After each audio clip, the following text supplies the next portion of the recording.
Hello, c'est Léa du cabinet Femmes Sensibles. J'accompagne les femmes hypersensibles à s'affirmer avec confiance et sérénité. Et aujourd'hui, j'aborde justement le sujet de la confiance et de l'estime de soi parce que c'est la problématique principale que les clientes que j'accompagne amènent.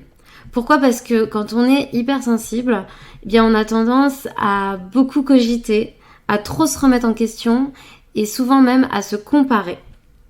Donc on va commencer par clarifier c'est quoi la confiance en soi et quelle est la différence avec l'estime de soi et surtout comment on fait pour avoir confiance en soi et développer l'estime de soi quand on est hypersensible. Alors la confiance en soi, c'est croire en soi, en ses capacités, en son potentiel. Donc il y a une notion de compétence. La confiance en soi, c'est pas forcément général. On peut avoir confiance en soi dans certains domaines et moins dans d'autres. Tout simplement parce qu'il y a certains domaines où on est à l'aise parce qu'on maîtrise le sujet et dans d'autres domaines, eh bien, ça peut être nouveau, où on n'a pas forcément l'habitude d'exploiter.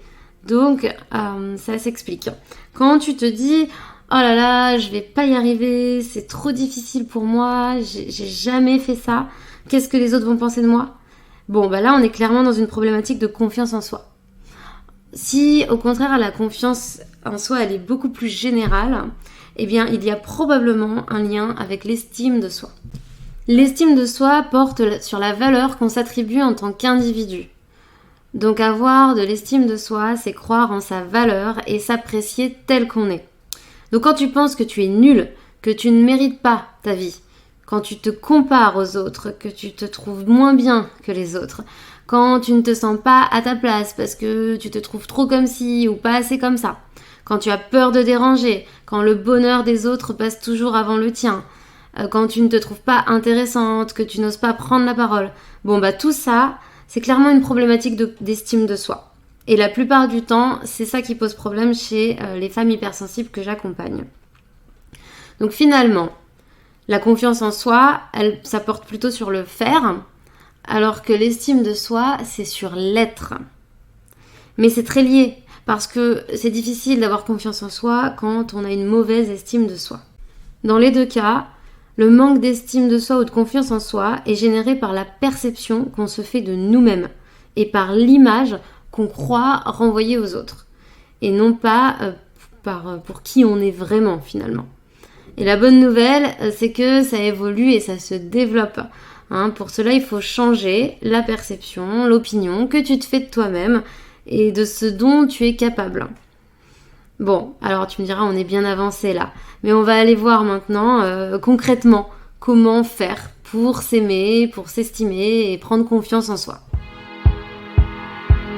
Alors la première étape, c'est de te connecter à toi et de te connaître, de connaître ton fonctionnement.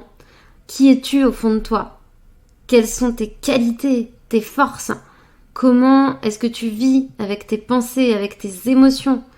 Quels sont tes mécanismes de défense quand tu as un trop-plein d'émotions ? Quelles sont tes valeurs ? Qu'est-ce qui fait de toi une belle personne ? Quels sont tes besoins et tes limites aussi ? Quand on est hypersensible, ou au potentiel d'ailleurs, on a particulièrement besoin de comprendre les choses, d'avoir du sens. Or, souvent, quand on est hypersensible, on se sent en décalage, on se sent de trop, on se sent différent, incompris, voire même inadapté pour ce monde. Pourquoi ? Mais tout simplement parce qu'on ne se connaît pas, on ne se comprend pas soi-même. Et si tu ignores ton propre fonctionnement, comment veux-tu que les autres puissent te comprendre ? Et comment est-ce que tu veux, toi, aussi, avoir confiance en tes capacités ? Par exemple, quand on est hypersensible, on a parfois des émotions hyper fortes et hyper soudaines. Et quand ce genre d'émotion survient en public, punaise, on sait pas quoi en faire. Mais parfois, c'est plus fort que nous et on sent qu'on a une réaction disproportionnée et on s'en veut.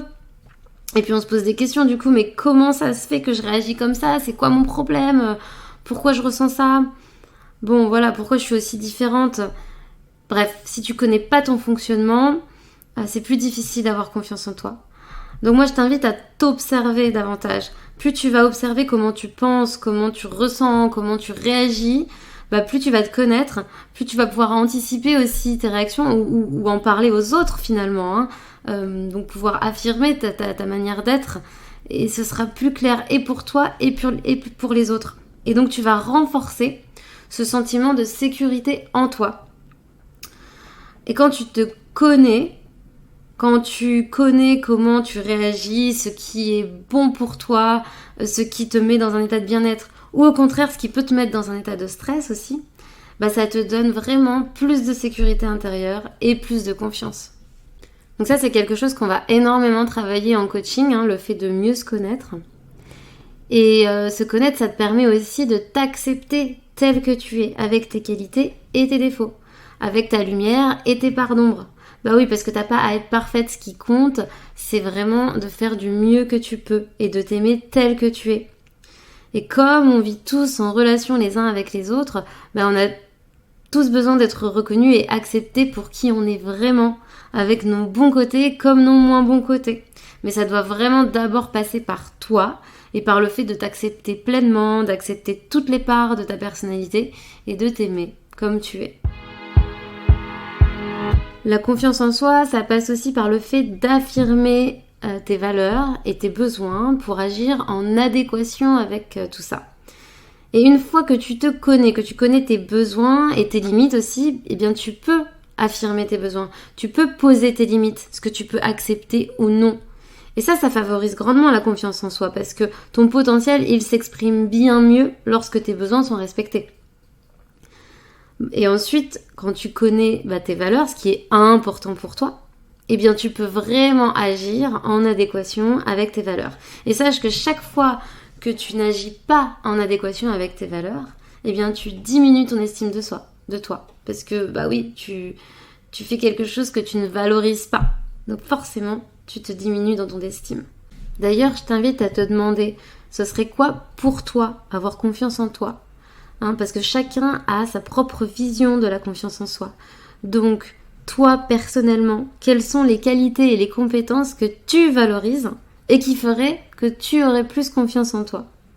Et si tu les avais, ces qualités et ces compétences, comment est-ce que tu agirais ? Comment est-ce que tu t'exprimerais ? Et quelle posture tu aurais ? Peut-être qu'en y regardant d'un peu plus près, tu as déjà un peu confiance en toi, mais tu places la barre un peu trop haute. Autre chose essentielle pour gagner en confiance en soi, c'est de reconnaître et de valoriser tes actions et surtout tes réussites. Parce que plus tu vas identifier tes réussites, plus tu vas croire en tes capacités. Et plus tu crois en tes capacités, plus tu oses sortir de ta zone de confort et passer à l'action et t'affirmer. Et tout ça, c'est un cercle vertueux parce que plus tu sors de ta zone de confort, plus tu agis, plus tu t'affirmes, plus tu renforces ta confiance en toi. Donc vraiment, n'oublie pas de reconnaître et de valoriser tes réussites. Et d'ailleurs, plutôt que de te comparer aux autres, ce qu'on fait souvent quand on est hypersensible, compare-toi à toi-même. Regarde comment tu as évolué, de quoi tu es fier, quelles sont tes avancées. Et je t'invite vraiment à t'auto-féliciter pour toutes les réussites et pour tous les petits pas, les avancées que tu fais. D'ailleurs, je fais un petit aparté, mais à force de voir sans cesse la vie des gens exposée partout sur les réseaux sociaux, on a tendance à se comparer, à se croire inférieur à ces gens à qui tout semble réussir. Et parfois leur réussite, ça nous paraît tellement loin de la nôtre, qu'on va encore plus se dévaloriser et procrastiner.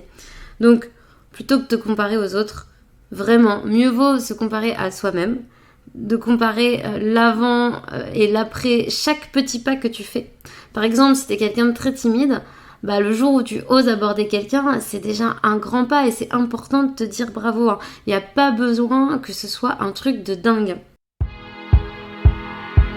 Je t'invite à vraiment observer ton discours intérieur et à le changer si besoin. Parce que imaginons que tu te dises tout le temps « Non mais je suis vraiment nulle, je suis trop inintéressante, moi je suis incapable de faire ça. » Déjà, observe-toi en train de te critiquer et dis-toi « Non mais allô, est-ce que je dirais ça à un ami ?» Tu imagines la violence si tu disais ça aux autres.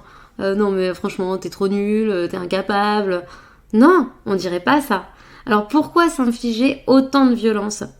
Si tu es capable de douceur, de bienveillance, de tendresse envers les autres, ce dont je ne doute pas vu que tu es hypersensible et que du coup tu vas te soucier en général des émotions des autres, bah pourquoi ne pas aussi commencer par toi? Donc au lieu de te dire que tu es nul, incapable, bah commence peut-être par te dire que c'est pas facile pour toi, mais que tu fais de ton mieux. Et dis-toi aussi que tes actes et tes émotions ne te définissent pas. Donc si jamais un jour tu loupes quelque chose, eh ben ça veut pas dire que c'est toi qui es nul ou que ton âme est nulle, tu vois. Enfin, c'est pas toi personnellement qui est nul. C'est ce truc-là qui a peut-être pas fonctionné comme tu l'aurais voulu. Mais c'est ok, c'est même pas un échec parce que c'est une manière, encore une fois, de t'améliorer pour la prochaine fois. Et voilà, en tout cas, tu es toujours plus que tes actions. Donc, aie de la compassion pour toi-même aussi, et de la douceur envers toi-même. Voilà ce que je voulais te partager aujourd'hui sur la confiance et l'estime de soi. J'espère que ça t'a été utile. Si tu veux aller encore plus loin, bah, n'hésite pas à me contacter. C'est des choses qu'on travaille vraiment plus en profondeur dans mon accompagnement. Et dans tous les cas, je te remercie pour ton écoute.